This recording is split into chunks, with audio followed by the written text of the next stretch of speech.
Once upon a midnight very, while I pondered weak and weary over many a quaint and curious volume of forgotten lore, while I nodded, nearly napping, suddenly there came a tapping, as of some one gently rapping at my chamber door.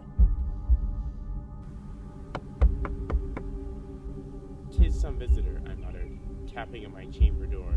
"Only this, and nothing more." I needed to find relief. Eagerly I wished the morrow.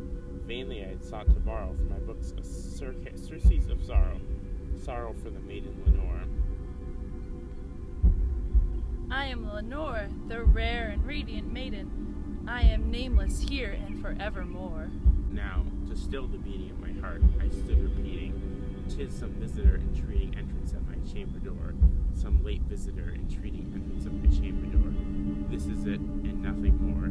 And so faintly you came tapping at my chamber door, that I scarce was sure I heard you. Here I opened wide the door, darkness there, and nothing more.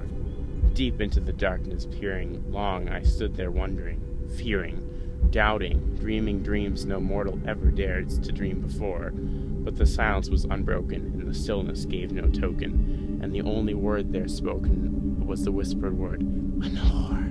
Lenore! Back into the chamber turning, all my soul within me burning. Soon again I heard a tapping somewhat louder than before. "Surely," said I, "surely that is something at my window lattice." Open here I flung the shutter, then with many a flirt and flutter, in there stepped a stately raven out of the saintly days of yore. Caw-caw! This ebony bird beguiling my sad fancy into smiling, "Though thy crest be shorn and shaven thou," I said, "art sure no craven, ghastly grim and ancient raven, wandering from the nightly shore. Tell me what thy lordly name is on night's Plutonian shore." Nevermore. Much I marveled this ungainly fowl to hear discourse so plainly.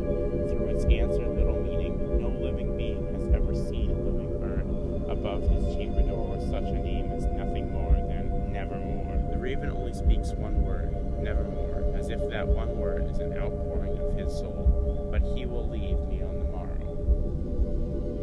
Nevermore. Startled by the break in the stillness, what it utters is only stock and store. It bores me ever so more. I wheeled a cushioned seat in front of the bird so that I could wonder what he meant by nevermore. To the fowl whose fiery eyes now burned in my bosom's core. This and more I sat divining, with my hot head at ease reclining on the cushion's velvet lining that the lamplight gloated o'er, but whose velvet violet lining with the lamplight gloating o'er she shall press, nevermore. Then the air grew denser, perfumed from an unseen censer.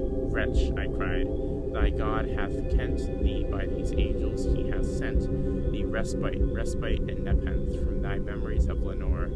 Quaff, oh quaff, this kind nepenthe, and forget this lost Lenore." Nevermore.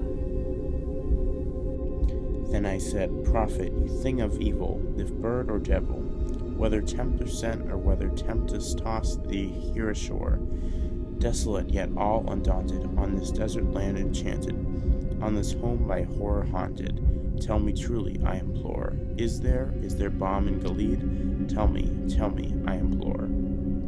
"Prophet," said I, "thing of evil, prophet still, if bird or devil, by that heaven that bends above us, by that God we both adore, tell this soul with sorrow laden if, within the distant Aidenn, it shall clasp a sainted maiden whom the angels name Lenore, clasp a rare and radiant maiden whom the angels name Lenore." Nevermore. Be that word our sign in parting, bird or fiend, I shrieked, upstarting. Get thee back into the tempest in the night's Plutonian shore. Leave no black plume as a token of that lie thy shall hath spoken. Leave my loneliness unbroken. Quit the bust above my door. Take thy beak from out of my heart, and take thy form from off my door. Nevermore.